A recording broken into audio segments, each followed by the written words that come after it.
As with all the other patterns presented in this course, I did not come up with them and need to give credit where credit is due.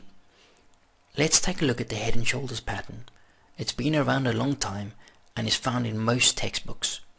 I first encountered this pattern in one of Larry Pesaventa's books, where he discusses how to trade the pattern in a similar manner. As with all the other patterns I will be discussing in this section, all entries are on retracements using limit orders. Do not try and chase price if you missed your entry. Having a look at the head and shoulders, which is the first pattern we'll be discussing, we can see we have a key level of resistance. In section 2 we discussed how zones are created, and we're not looking at specific numbers or levels. Now these zones I like to look at and find them from the daily and 4-hour charts. We have price approaching our key level, and you can see we have a nice uptrend where we have higher highs and higher lows.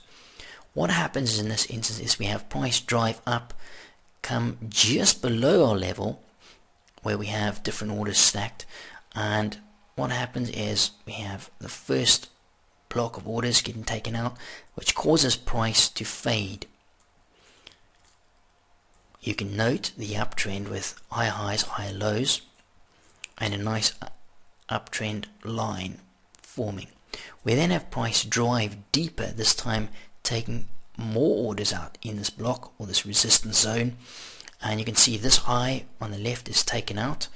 When that happens and we start to watch price move off this level, we want to watch to see if we can get price moving below this trend line. Here you can see the trend line is cracked or broken, as well as price making a lower low. So this swing low right here was taken out.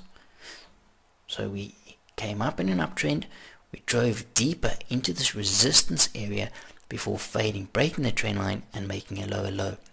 Now the important thing to note here is this level right here, this area of resistance. That dealing point is the most important reference point for me in this pattern, and very often you'll find the back end of the trend line will line up with this area of resistance. So the back end of the trend line lining up with that area of resistance. So that's the most important level to be watching with the formation of this pattern.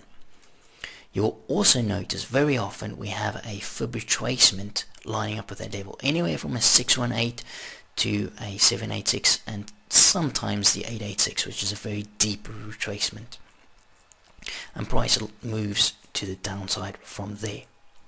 And if we label this, the left shoulder is the first area of resistance, the head is where price drives deeper into that resistance area, and then the right shoulder is where you're looking to place your limit orders. So you have an entry waiting at the right shoulder with a stop loss normally just above the head, looking for a move to the downside. And here you can see the left and right shoulder equal to each other, so that's the most important dealing or reference point in this pattern.